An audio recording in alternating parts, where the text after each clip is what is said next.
Next up we have Peterhead Harbour, who's going to give us a presentation about how Peterhead manage their safety. So I'd like to welcome to the stage Paul Finnie. How you doing? Is it working? Yeah, it's all working. Can you hear me? Good morning, everyone. Thank you to the previous presenters. I'm actually fulfilling a lifetime ambition here of being on the stage at the Beach Ballroom. In my dream, I was doing an Elvis tribute act, so we're halfway there. I'm pretty new to Peterhead Port. I've just been there for 6 months now. For the previous 15 years, I worked for a drilling contractor, fairly high-risk industry. So I can say with a degree of limited authority that before I dive into fish, chips, ships and port infrastructure, ports are also a busy, high-risk environment.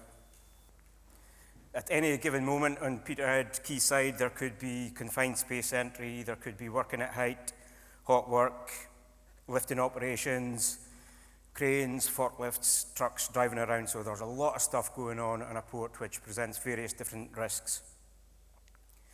And that's why safety is absolutely central to what we do in our port operations. I'm going to give a whistle-stop tour of Peterhead Port, which our harbour master was supposed to do, but dropped me in at last minute, so please excuse and forgive my apparent lack of competence when I talk about Peterhead Harbour.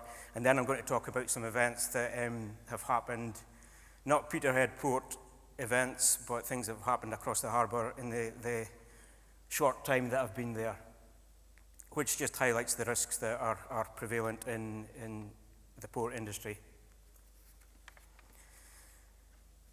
So the story of Peterhead Harbour and latterly Peterhead Port, it's more than just safety. We've got similar to Aberdeen, but not as extensive as Aberdeen Harbour. We've got a bit of history as well.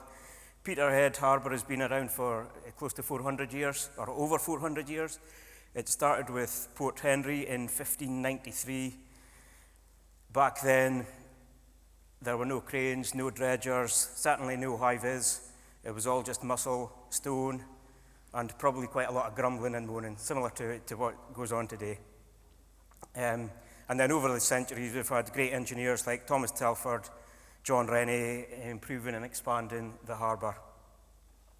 And by the 19th century, Peterhead Harbour had not just one harbour, but several, including North Harbour and even a dry dock.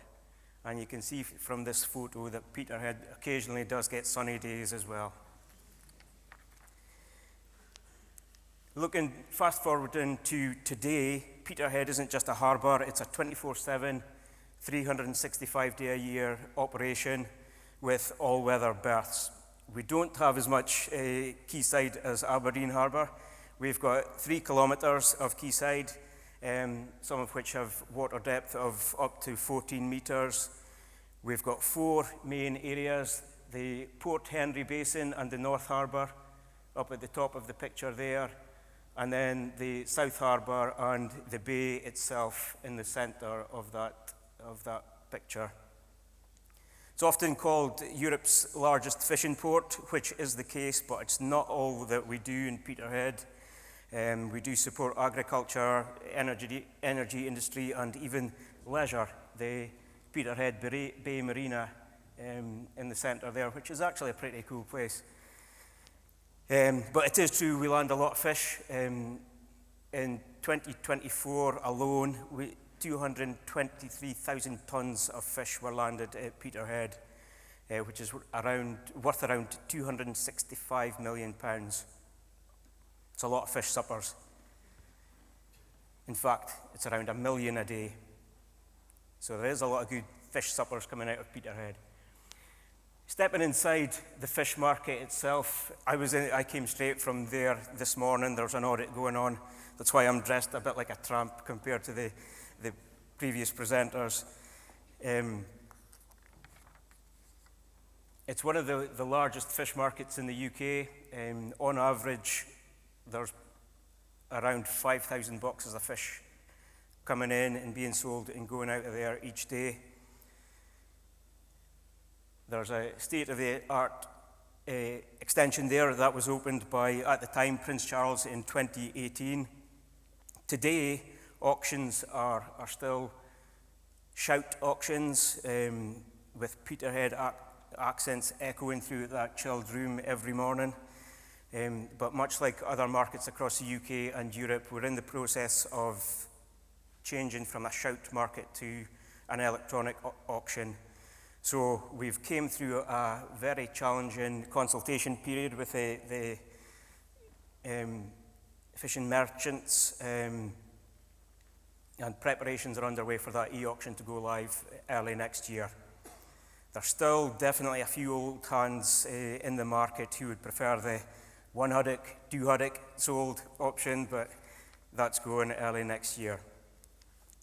As I mentioned, it's not just a fishing port. The port has a diverse range of stakeholders, from oil and gas to decommissioning and more increasingly renewables like wind. With our strategic spot on Scotland's east coast, we're hoping to be one of the key hubs for the energy transition. Peterhead Port was delighted to recently announce that MDL will be creating a state-of-the-art cable handling facility on the Smith Embankment, which is the picture you see on the right-hand side. When we talk about Peterhead Harbour and Peterhead Port, can't forget Queenie Bridge. If you've been in Peterhead and driven down the harbour, you'll have seen the bridge. You may even have been stuck waiting for it or had to take a detour around the wider harbour area. It's a bascule bridge. It was built in 1954, replaced an older swing bridge. The bridge itself is just right here, and it's used to access this area here, the fish market, and two large fish processing plants. So it's quite often a brilliant excuse for being late for work if you work in those areas. It's easy to say, sorry boss, Queenie Bridge was stuck again. That's been used many times. But behind all of this, Peterhead Port employs directly just over 80 people. Add on the fishing crews, the fish processing plants, stevedores, support workers like ship's painters, maintenance companies, engineering companies. Our port engineer was on STV News the other night talking about fishing quotas and how it's going to impact employment in the town. Much like Aberdeen Harbour's a huge employer in the area, Peterhead Port is a huge employer for our town and surrounding area as well. I find it quite, being a northeast loon myself, I find it quite humbling and heartwarming to see that Aberdeen Harbour, Aberdeen Port, Peterhead Port are such large employers in the area. So when you think of Peterhead Port, please just don't think of cloudy days. We've got sunshine here. Don't think of scurries pinching your chips up a picture. Centuries of history, an economic engine that's driving and supporting the town and hopefully shaping future of fishing and renewables in the area. Now, I'm going to jump back to safety because this is a safety forum after all. Like I say, I've just been with Peterhead Port for 6 months now, and I've probably lost count of the amount of times I've been asked since I started. Health and safety, why do we need it? We've never needed it until now. That's some of the polite ways I've had it put to me. It depends, my response depends on what kind of mood I'm in. If it's a Monday morning and I'm in my little man angry mode, my response will be, look, we're doing health and safety because I've lost 2 close family members to lung disease. But if I'm in a normal professional mode, I've got the perfect answer. In the months I've been at Peterhead Port, I'm going to talk about 3 events. They weren't our events, so I can't go into a great amount of detail about them, but these have happened in Peterhead over the course of the summer. First one, scaffolder fell from height of about 5 meters inside a tank on a vessel. Sustained multiple fractures. It took emergency response teams 3 hours to get this guy out of this tank whilst he was laying there with multiple fractures. At the height of the emergency response, there was over 80 emergency response workers in the area. Just last month, at food processing plant just across the harbour from where I sit, an individual got crushed in a cardboard compacting machine. He went in to unblock it. It started while he was in there, and he was caught between 2 pieces of moving equipment. Luckily, he just fractured his jaw and tore his chest muscle. Sorry. Luckily.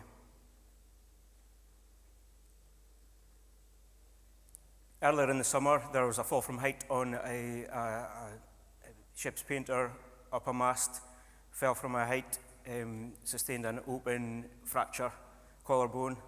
Again, that took an hour and a half to get him off the fishing vessel and away in the ambulance. So 3 fracture injuries over the course of the summer that on any other day could have been fatalities. Just in Peterhead, that sunny fishing port just up the road. That's why we're doing health and safety at Peterhead Port now. But I've missed one out, one at the bottom. Davey and Jock were talking about dropped objects. This was on our facility, but not an operation controlled by us, but there was a dropped anchor near miss just last month. And this is it. There was a vessel into the shiplift facility to get some work done on the anchors. They'd already managed to lay down one up at the top left of the screen, and they were just about to lay down the second one when it dropped uncontrolled from a height of approximately 3 meters. So this is the anchor. You can see the material coming up from the floor. This is the moment it struck the floor. Individual on the left, he's already taken a step back. So when that fell at his head height, he was even closer than he is now. The individual in the high-vis on the scissor lift, just half a second before that, he's just jumped back. He was closer than he is just now. 59 seconds before that anchor dropped. This is a retractable platform here. 59 seconds before that dropped, that platform was directly in the line of that anchor fell. There's a 4th person on that scissor lift that we can't see, the photos just clipped him out. So there's 4 people on that scissor lift. There's the guy on the floor there. Jock and Davey talked about drops calculator. We're thinking this anchor dropped from the height of about 3 meters, approximately 3 meters. Drops calculator says an object that weighs 5 kilos dropping from 3 meters would be a fatality. We're estimating this anchor weighed at least a ton.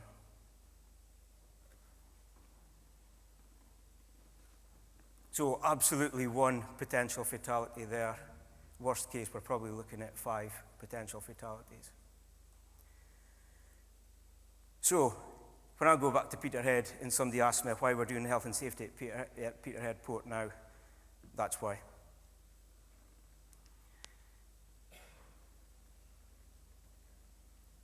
One of the things that we're doing many things, much like the other ports in the northeast, but we're implementing life-saving rules which are based on IOGP life-saving rules. I'm not going to patronise anyone by going through them, but one of the things that I will highlight to port stakeholders and try and give a bit of reassurances that talking to Neil, Aberdeen are members of as well as we are members of a group called Port Skills and Safety. I guess it's similar to this. It's similar to Step Change, but just ports across the UK join this group and share information. And there's a message board on their website. And I just typed in one day into the message board, look, we're having some issues. I've came from the oil and gas industry where we're all accustomed to IUGP life-saving rules. Is there a port equivalent? And within a couple of days, a HSE guy from Associated British Ports came back and said, look, we've developed ours based on IUGP, but we've made them port-specific. Take them, use them, copy them, word for word if you want. We didn't. We tweaked them to suit our port because this was a container port, slightly different. But this is the one of the key things I've learned from working at Peterhead Port for 6 months is, especially coming from a drilling contractor where your opposition, your competitor, is your competitor. When you, in that industry, we say, oh, safety is shared. It wasn't. You didn't want to tell your competitors your brilliant ideas that you had. Ports are fantastic at sharing information, and this is a perfect example. A port down in England gave us their life-saving rules, which we're putting in place at Peterhead. At the coffee break, Neil came over and said, look, Port Skills and Safety, it's a UK-wide group. There's huge container ports. Let's get together, Aberdeen, Peterhead, Montrose, Forth. Let's get a Scottish version and share information. So if there's any message other than sharing those information, that staggering events that happened at Peterhead and why we're focused on safety at Peterhead now, if I can give assurance to the wider group that are using ports is that there is real collaboration between ports to try and make them better, more efficient, higher quality service, and ultimately safer places for you guys to use.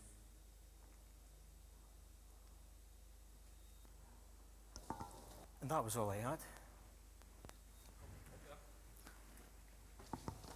Thank you very much. I always like it when we have an organisation up here who can actually share a real incident to us. Thank you for that. No problem. I always find that very powerful when people can stand up here and say, this is what's happened to us, and here is what the learnings are. It's not about this company or that company. It's about here are the learnings. Learn from it, go back and challenge your organisation and try to make that never happen again. Questions on the floor for Peterhead? Any questions? Oh, one there. SSEN. Hi, my name's Rona Lyle. I work for SSE Transmission. My question is about, I guess, port safety.